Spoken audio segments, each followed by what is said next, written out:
ruidoso. Aquí había sido primero como una sangría, un vapuleo de uso interno, una necesidad de sentir el estúpido pasaporte de tapas azules en el bolsillo del saco, la llave del hotel bien segura en el clavo del tablero. Hace 30 años, el propio Julio Cortázar leía su Rayuela. El miedo, la ignorancia, el deslumbramiento. Esto se llama así, eso se pide así. Ahora esa mujer va a sonreír. Más allá de esa calle empieza el Jardin des Plantes, París. Una tarjeta postal con un dibujo de Klee al lado de un espejo sucio. La maga había aparecido una tarde en la Rue du Cherche-Midi. Cuando subía a mi pieza de la Rue de la Tombe Issoire, traía siempre una flor, una tarjeta, Klee o Miró. Y si no tenía dinero, elegía una hoja de plátano en el parque. Por ese entonces, yo juntaba alambres y cajones vacíos en las calles de la madrugada y fabricaba móviles, perfiles que giraban sobre las chimeneas, máquinas inútiles que la maga me ayudaba a pintar. No estábamos enamorados, hacíamos el amor con un virtuosismo desapegado. Rayuela salió en el 63 y llegó en España en una edición argentina de la editorial sudamericana Lovedesa bastante pronto. Aunque los libros que venían de América Latina en principio tenían que pasar un comité de censura, de Rayuela no entendieron nada, es evidente. Habla para Documentos, en este programa dedicado a Rayuela, Rafael Conte. Quizás el crítico literario más influyente de los últimos 30 años. Primero, desde las páginas del desaparecido diario Informaciones. Después, desde El País. Y hoy, desde ABC. Lo que sí resulta es que yo conocía ya alguna obra anterior de Julio Cortázar que me había regalado un amigo mío colombiano que era compañero en la Escuela de Periodismo en el año 62. Y me regaló un libro titulado Historias de cronopios y de famas, que salió en la colección Minotauro de Buenos Aires también. Era un libro divertidísimo, fascinante, que me cautivó. Y entonces me dediqué a buscar los libros de Cortázar. Los primeros libros, Bestiario, Final de Juego, Todos los Fuegos el Fuego, y además algún otro libro que también salieron en ediciones argentinas, casi todas, Los Reyes. Y me regalaron un libro de poemas que publicó de joven bajo el seudónimo de Julio Denis, Presencia. O sea, yo ya conocía bastante a Cortázar, pero ya lo considerábamos como uno de los mejores cuentistas de la lengua castellana de aquel tiempo. Pero el descubrimiento de Rayuela ya fue la apertura de todas estas obras pequeñas, digamos de dimensiones, aunque de gran significado, pues se disparaba en una obra total, conjunta, en todas las direcciones, ¿no? Y a mí eso ya me fascinó. Y luego, por otra parte, fue un libro muy bien recibido por los jóvenes entonces, cosa que demostraba. Los mayores teníamos, bueno, yo ya empezaba a ser mayor, aunque todavía no lo era del todo, pero teníamos más recelos ante estas novedades, sobre todo vanguardistas, que presentaba la obra de Julio Cortázar, aunque para mí era fundamental y era lo que en aquel tiempo más podía afectar a la evolución general de la literatura en nuestro idioma. Máquinas inútiles que la maga me ayudaba a pintar.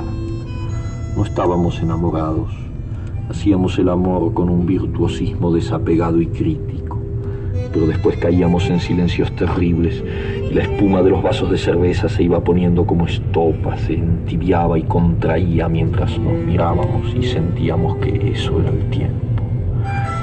La maga acababa por levantarse. Yo creo que se recibe por la parte de la cultura más establecida, con cierta reticencia, sin entenderlo bien del todo. No obstante, hay algún libro anterior que ha sido muy bien criticado, como Bestiario, y Rayuela desconcierta un poco.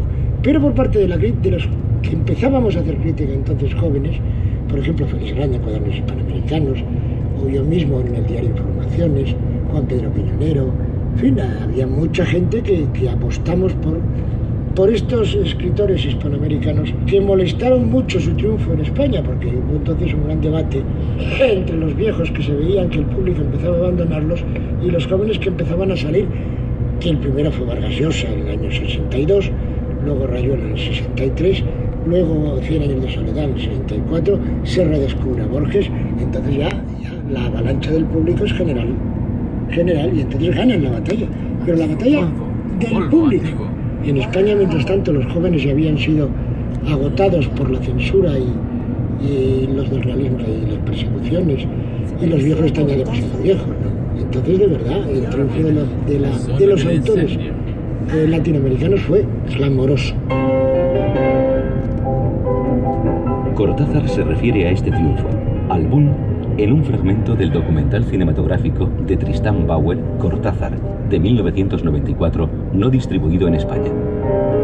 Mi obra personal fue hecha en la soledad, fue hecha en la pobreza, fue hecha sin el menor apoyo editorial, y que cuando los editores se despertaron a mis libros, a los libros de Fuentes, a los de García Márquez, a los de Vargas Llosa, se despertaron porque las primeras precarias y difíciles ediciones habían sido bruscamente leídas por un montón de gente que se las pasó de mano en mano, y los editores, que no son tontos y que están ahí para ganar dinero, comprendieron perfectamente que esos escritores había que editarlos. Ellos no nos inventaron a nosotros. Nosotros escribimos solos, además lejos de América Latina. García Márquez escribió lejos, Vargas Llosa se escribió lejos, Asturias escribió lejos, y yo también. No teníamos amigos editores, no teníamos editores. Los editores vinieron después. Y es una tentativa de deformar la realidad, sostener que el boom es una maniobra hecha con fines de promoción. Porque la verdad es que ninguna promoción editorial ha salvado a un autor o a una literatura. Yo pertenezco a una generación que no leía a los escritores latinoamericanos, sino con cuentagotas. Teníamos a Borges, teníamos a Arlt, teníamos a dos o tres, y ahí se acababa. Estamos vueltos a Europa. Y en 10 años de eso que llaman el boom, sucede que hay millones de latinoamericanos que se han despertado a ese hecho maravilloso de tener confianza en sí mismos, porque si yo tengo confianza en un escritor argentino, estoy teniendo confianza en mí mismo. Tengo confianza como perteneciente a una sociedad, a una cultura, a un ritmo histórico.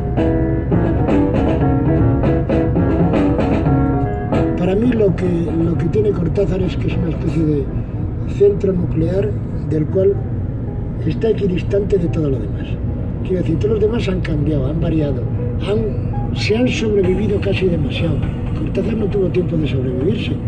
Cortázar forma parte del boom núcleo puro y duro, que eran Cortázar, Vargas Llosa, García Márquez y Carlos Fuentes, pero luego él es el que tiene una actitud más vanguardista y más comprometida, más humorística, más europeo y más filosófica. García Márquez es el narrador puro, pero ya está, digamos, se agotó después de 100 años de soledad. Vargas Llosa, que también es un gran narrador, fue primero muy comprometido y luego se salió del compromiso, y ahora lo que hay es un gran profesional de los mass media y del mercado. Carlos Fuentes, que intenta ser igualmente comprometido, pues no ha conectado tanto con el público. Pero entonces, este vanguardismo, este europeísmo, él nace de Kafka, también de Borges, y nace también del surrealismo francés, no nos olvidemos, o de los experimentos de París de la patafísica, aquellos tan divertidos. Entonces es lo que admite más interpretaciones y al mismo tiempo lo que tiene más calado filosófico. Blas Matamoro, escritor y actual director de la revista Cuadernos Hispanoamericanos, escribió: tal vez, trascendiendo lo estético, haya en Cortázar un trasfondo místico que concibe lo mundano como extraño, la historia humana como destierro y la vida diaria como enajenación de una realidad imposible de captar. Impregnaciones existencialistas, con Heidegger al frente, se armonizan con el surrealismo antes mencionado. En cuanto a su poética, escribía Matamoro, la impronta surrealista es decisiva. Concibe la literatura como originada en una visión privilegiada del artista que, abandonando los mecanismos del hábito, accede a un automatismo que le permite percibir lo surreal, dejando en libertad las sugestiones del inconsciente y lo onírico. Cortázar vuelve sobre este asunto en 1981 en el programa de televisión española Encuentros con las Letras.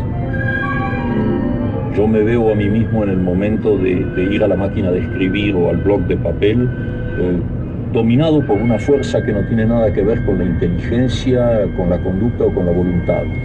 Es algo que viene a veces desde afuera, que me es impuesto por algo que he visto, alguna especie de constelación de ideas que se ha creado y que me da un tema literario, o algo que viene de adentro, por ejemplo de un sueño, de una pesadilla, o de una asociación mental de esas que uno tiene en la duermevela. Bueno, en ese momento yo me dejo ir plenamente y escribo sin exigirme a mí mismo control sobre lo que estoy haciendo. Simplemente estoy frente al papel y empiezo a ver, soy muy visual, de manera que inmediatamente veo un personaje, veo un pelo de mujer, veo una calle y además aparecen nombres. El personaje se llama Juan y yo no sé por qué, pero se llama Juan. No hay ninguna discusión previa en eso, ni ninguna elección, y entonces escribo. Eso sale un poco como sale una buena improvisación en el jazz. Y entonces, cuando saco los papeles de la máquina, estoy hablando sobre todo de un cuento, porque en la novela se trabaja de manera más metódica obligadamente. Cuando saco los papeles de la máquina, hay una especie de paradoja, y es que yo soy mi primer lector. O sea que leo eso que he escrito y a veces hay frases enteras de las cuales no tengo la idea de haberlas escrito. Están ahí, mis manos las han escrito.